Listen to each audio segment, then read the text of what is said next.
You're listening to the City Muay Thai Podcast. Subscribe on YouTube.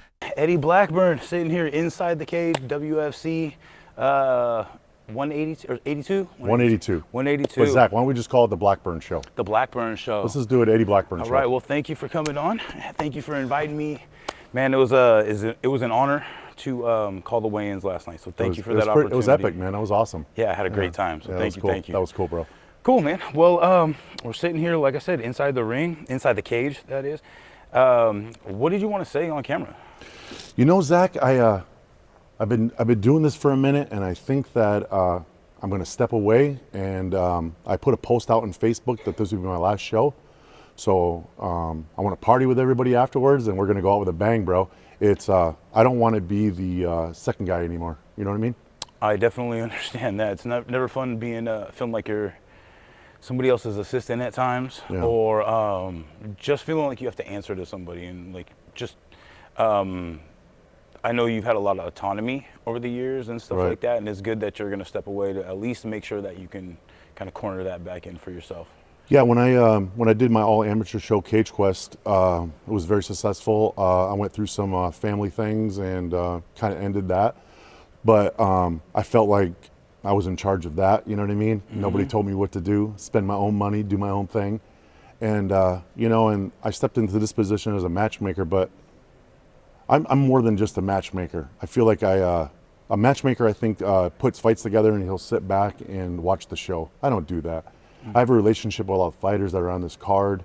I go backstage. I make sure everybody's getting their hands taped, everybody's gloves. I make sure that everybody's taken care of, because that's how I wanted to be when I was a professional fighter. I wanted to be taken care of by the promoter, the matchmaker, whatever. But when I was fighting, the promoter was the matchmaker. You know what I mean? It's hard, it's hard to trust, I think, another person coming into your business. And no matter how successful the person is, I think it's very difficult for somebody to have trust. And I think that what I do, I think I gain the trust.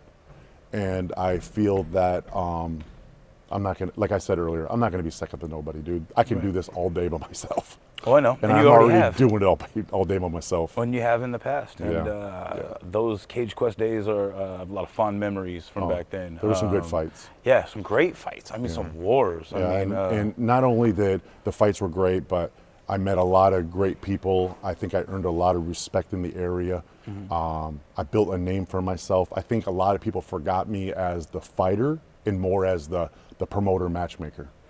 Well, I think that's kind of part of how things go, is like you stop focusing on yourself, and now you start dealing with everybody else, and like you said, making sure they're taken care of, so they want to interact with you more versus like when you're an opponent. Right. You know what I mean? And that's something I've kind of experienced a little bit of just recently. So. And I every show that I ever went to, I took a little bit from every little show and saw and wanted to make something better. And that's what I did when I did Cage Quest. I want to say it was back 2011 or 2012.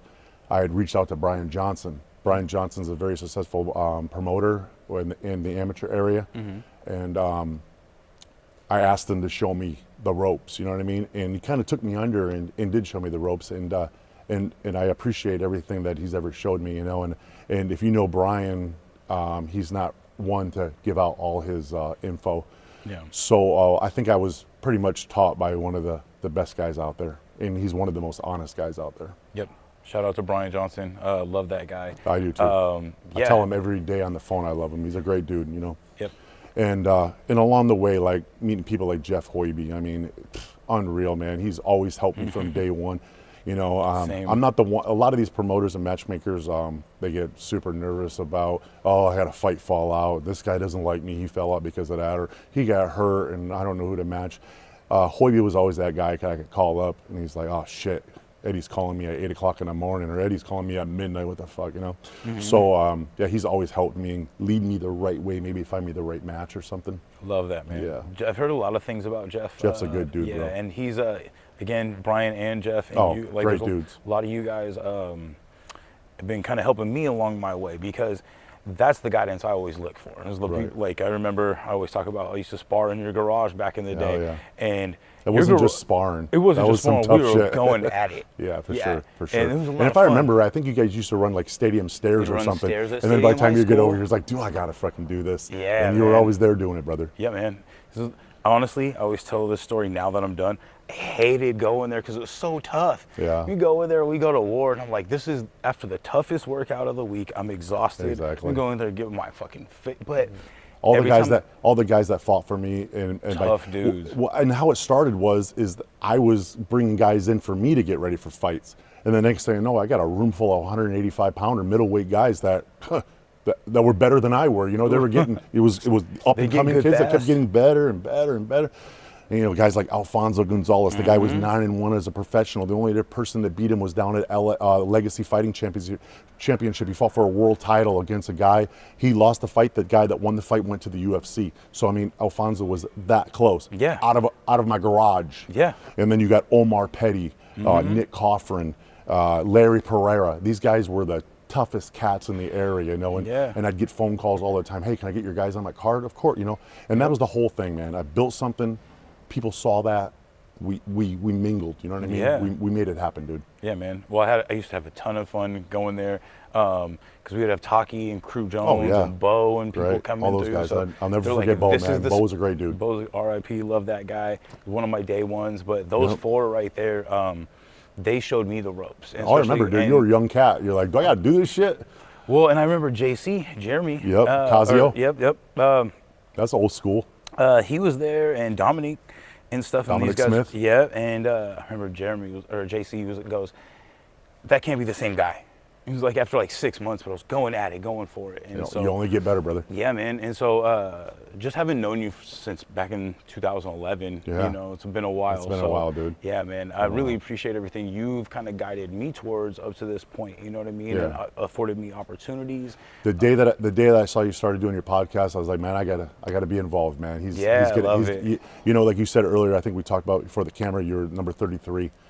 Dude, it's next thing you know, when I talk to you in a couple of years, you're gonna be freaking 333. You know what I mean? You're gonna keep doing great, it. You know, and people like you, bro. You've got a great personality. You know what I mean? And they're gonna follow you. You're gonna do your thing. Man, I really appreciate that. Of course, brother. Thank you for that. For That means sure. a lot because we do have that long-term history, and inside of the Pacific Northwest has a lot of value. And like I keep saying, it's like maybe not as showcased as I would hope it would be. Right. And if that's something that I'm helping people tap into, I'm loving that. Yeah. And so it kind of hurts my heart a little bit to hear that you're stepping away. I know that there was a little discrepancy. What can you tell me about like why you're stepping away specifically from WFC? There was a situation that I was offered something and it kind of got pulled underneath my feet, and it was very unexpected. You know, it's kind of like hatching the eggs before they're even laid, you know what I mean? So, but like I said before, I mean, I know I could do this by myself, and I'd rather, you know, do it by myself. And if I'm not going to do it by myself, then I'll just sit at home. I have a great job. My fiance has a great job. I'm not really worried about money. I just wanted to build my own thing. Well, actually continue kind of from the Cage Quest thing. And in so many words, that's, you know, I don't want to like say names and all that kind of stuff. Of course not. Yeah. Right. So yeah, like I said before, I'm not number two. Even at my job, I'm not number two. You know what I mean? And nothing against the WFC. The WFC is, I mean, they're all over. You know, and obviously they're doing the right things, or they wouldn't be where they're at. You know what I mean? There's shows going. Like I think this month or something, or last month they had like 5 shows or something. It's crazy. You know, super busy dude.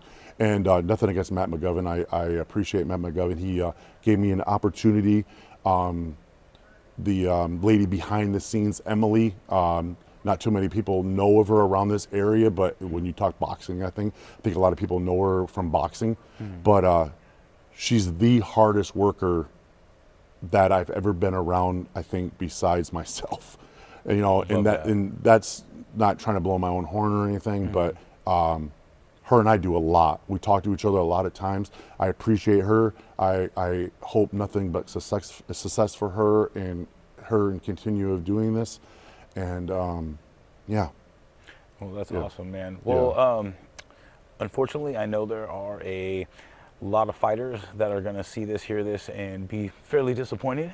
Yeah. Because they know that you're out there trying to take care of them. And, you know, if it ever does come down the line, anything, it'd be a couple phone calls away from you stepping right back into this kind of a role. Well, so I hate to burst the bubble. I'm never going to do this again. Never going to do this again. I'm never going to do this again. I hope that we can come back to this and be like, well, never say never. I hope there's another future conversation. No, I'll never do this again. There's only one way that I would ever do this again, and I'd have to come back a different person because I'm never doing this again. Okay. Well, maybe there's another avenue. I'll see you again further down the road in the fight game. Zach, I had my 5 minutes of fame. And I'm going to party hard tonight. Well, and I fly out back to California, and I'm never going to look at MMA again unless I watch a little bit on TV. Well, you're going to have to change your email address then because it's the one speed thing. Yeah, it's kind of a tattoo though, bro. You don't get rid of that. Yeah, some Nick Merritt, my boy over at Karma, so he's known as Slick Nick forever. Yep. People are starting to call me Sway or Sway City here and there, so I guess that's good. It is. It's just it takes a weird little adjustment. But it's nothing that you say that's what you are. You earned it. You know what I mean? I'll never forget the first day Brian Johnson gave me the nickname. I want to say it was 2004. Brian Johnson. We were sparring, and there was probably like 5 guys, sparring partners, would rotate with me because I was getting ready for my first amateur fight, and I was beating everybody up, and Brian's like, God damn it, one speed, let's just chill out and take it easy on these guys or nobody's going to spar with you.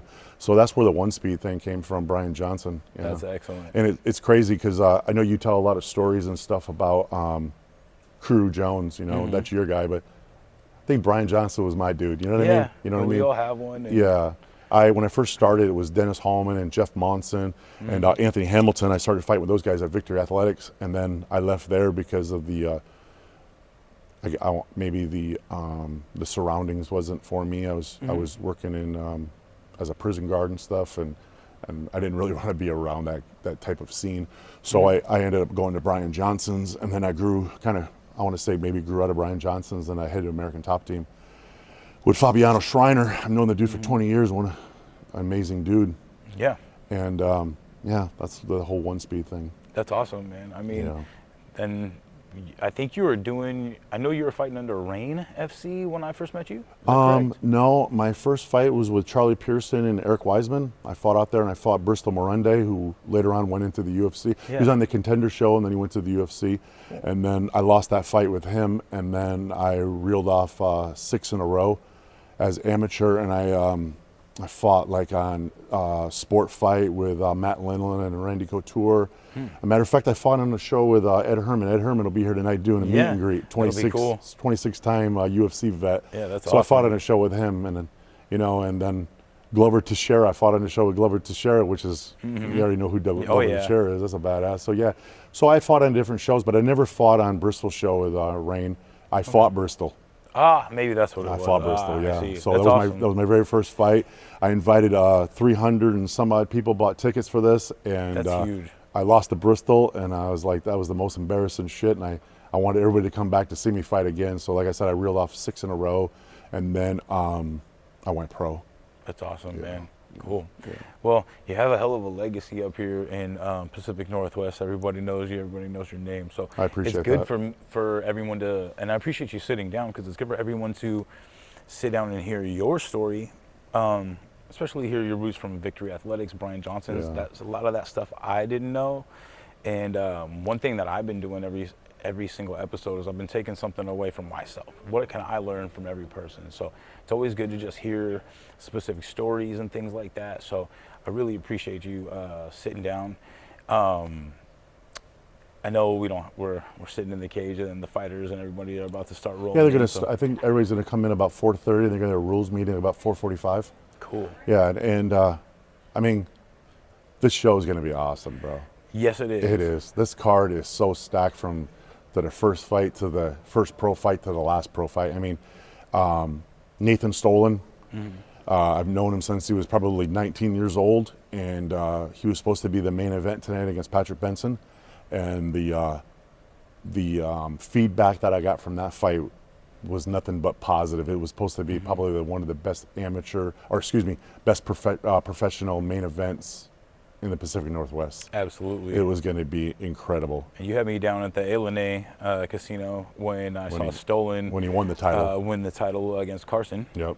So and now Carson and Patrick are going to run it back, which makes a lot of sense. Definitely does. And they're fighting at welterweight for the vacant welterweight title. And none of these guys are cutting weight. There's no excuses. They're going to come in and nice and healthy. Yeah, I like that. Yeah, I it's like going to that. be good. I think this is actually better when they at 170 than when they're at 55. They both looked big yesterday at weigh-ins. They did, bro. Even especially Patrick. I was like, I've never seen him look that big at weigh-ins. Yeah, so, bro, it was awesome. Yeah, it was even awesome. the energy just announcing the weigh-ins with the fighters filling there. So you could really tell that tonight's going to be electric. Yeah, so, and you know Benson brings a lot of people. Oh yeah, half of the stadium or a third of the stadium is going to be filled it's going to be fans. huge. So and let's talk real quick about that co-main event. John Simone and Dylan Paris. I mean, that could be the main event. That could be a main event in any promotion. I'm up saying, here. Yeah. I saw I think it was Simone fight up at Koga recently. You saw it? Oh yeah, he looked good up there. I mean, and then prior to that, here against Benson. Yep, and man, tough dude. Jeez. Putting it all on the line again. Yeah. Especially when you can kind of interchange any one of those as a they're all co-main, studs. main or co-main. They're the top 5 guys. You know what I mean? Yeah. So congrats for putting all that the together. names that we talked about. That's the top 5 guys in the area. Yeah. By far. Beasting. So congrats for putting that together, man.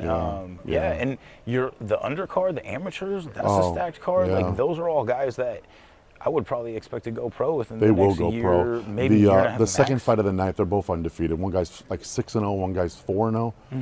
I don't know who's going to win that fight. I mean, you can flip a coin. It's going to be a war. And I'm very proud of that amateur fight. I wanted to make it an amateur title fight for the 55-pound belt, but I think that there's another amateur champion in a different casino or something. Okay. So it doesn't really make sense to have 4. You know what I mean? Fair enough. Yeah. So it's something I think the belt is definitely something that these guys are fighting for and earning, and it doesn't make any sense to have 2 or 3 like I said, 4 champions or whatever from the same weight class, just a different area. Doesn't make sense. Well, I think that's a kind of a testament to the Pacific Northwest and their fighters getting so good so fast that they're going to start being interchangeable at any of these places. I'm ready to watch all these people just take off. It's a lot of it's going to happen, fun. and you're in a very good seat to see it happen, bro. Thank you know what I mean? Thank you. And I think that when you first started your podcast, it was like, oh, who am I going to get? And we could try That's to exactly what it was like. And now look, bro, everybody's. Yep. I heard it yesterday about 3 or 4 times. Hey, get me on your show. Ed Herman, 26-time UFC vet, said I'll get on there and let's That'd be talk. great. You know? Yeah. That would be cool. That would be Anthony awesome. Hamilton, 10-time UFC vet you had on the show. Yep. Thanks to you. I appreciate that. The Bosnian bombshell, you know. Oh yeah, that was a huge one. She's fighting next month against Alex Pereira's sister. Yep, that's going insane, to be huge. bro. Yeah, that's insane. she's just on. Love so, that. And that's just local talent. It's only going to get bigger, bro. It is, yeah. Yeah. Well, I think you've had a big hand in that the last couple years. I'm hoping. Running this promotion. I feel good about it. Yeah. So I know tonight's, like you said, you're going to go out with the bang. Go party afterwards, and. This place is going to be full. This place is going to be crazy, bro.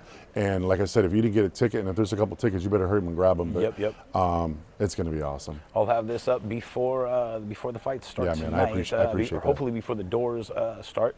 Shouldn't take much to get it up there. Very cool. So, and my special guest tonight is my crew guy, Brian Jones Jr., who you know very closely as well. Very cool. So, great guy. I was really hoping and to. when you guys get all settled down and you finally come up, I would love to say hello to Brian. Absolutely. Great dude. Give him a big hug. You know, he's a great guy. Absolutely. He's a great guy. And you've got a couple other special guests in here coming in. I do. UFC Hall of Famer, former UFC heavyweight champion, Maurice Smith will be here. If anybody knows KSW, the men's room, we got Ted Smith. Yep. He'll be here getting this whole party started. Yeah. And Anthony Hamilton will be here. Ed Herman will be here. I heard Ricky Simone's coming. Ricky Simone got a big fight coming up in the UFC here next month. That's right. Tyson Nam, he's a local cat that just fought. I think the show's called Dirty Boxing or something dirty. It's called dirty. I think it's called dirty boxing. It's kind of like bare knuckle, but it's MMA.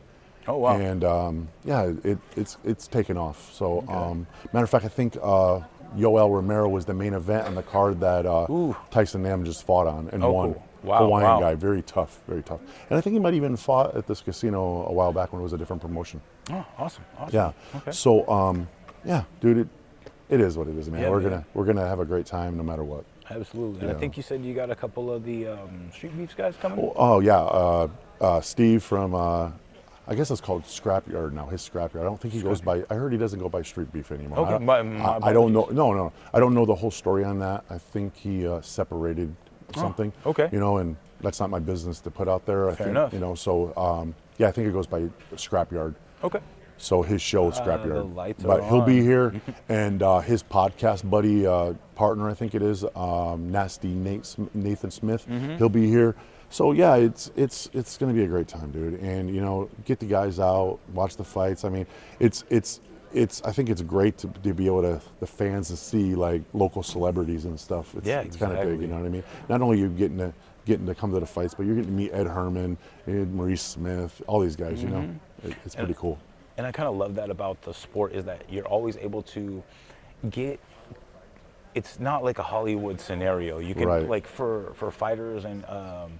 You can go to these gyms locally and sign up, and your fighters are going to be there. It's not like you have to go to like the VMAC to see the Seahawks, or you have to go to a game to see somebody, or you have to go to Hollywood to see another celebrity or a movie set.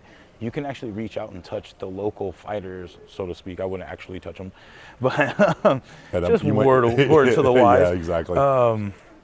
But yeah, like it's people are very accessible. So you and I being kind of that way, and perpetuating hopefully a future full of the next class ready to go, because there's cards stacked. Earlier, me and my buddy that helped me put the logos all up in the cage, Eric Kelly. Shout out to Eric Kelly. He's a great guy. I've known him for almost 20 years. This is a friend of mine that we've worked together in the union. So my union bro. But we were over there at the sports book watching the earlier UFC. You know? And you hear rumbling. Oh, we didn't get tickets, but we want to go, and we're not really sure if we want to spend $60 and whatever. So I walked up to the guy and I showed him the video of the last show here, and he kind of looked at it. Next thing you know, they get up and they go buy tickets. Yeah. So no matter if you don't know a freaking thing about MMA and you don't know the fighters, it's going to be a show. I mean, look at this venue, bro. This is incredible. I mean, this is the best you're going to get. I would say live fights like this always beat a night at home watching UFC on TV. Most definitely. And so like it's $60 like to have. There's not a bad seat in the house. Everything is stadium style seating. You're gonna get to see a ton of great fights, a ton of people up and coming. So that next time when you're watching the UFC, like I saw that guy fight in Tacoma.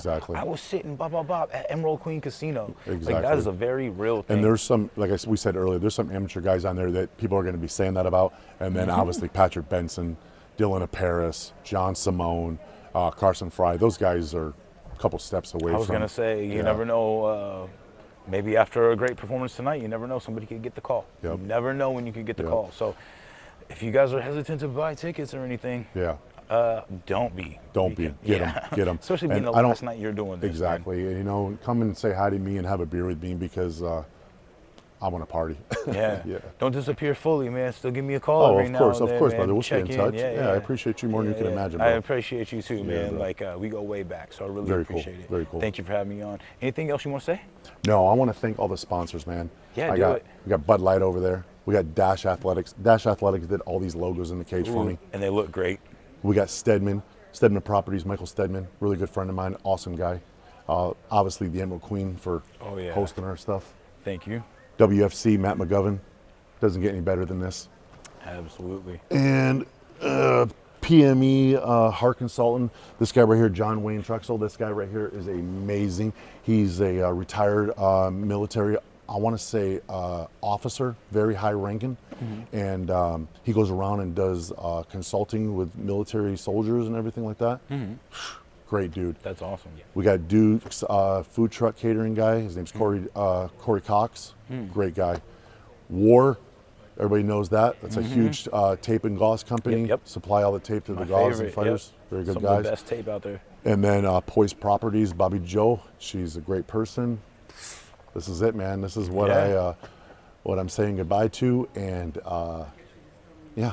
Well, it's a hell of a last show. Again, sorry to hear it go, but if you look around at the quality of this stuff, man, you did a fucking fantastic job. Thank you, man. Like I say, I always look at like Barry Sanders, go out on top. He you did. know what I mean? He and did. you did, and He you did. are too.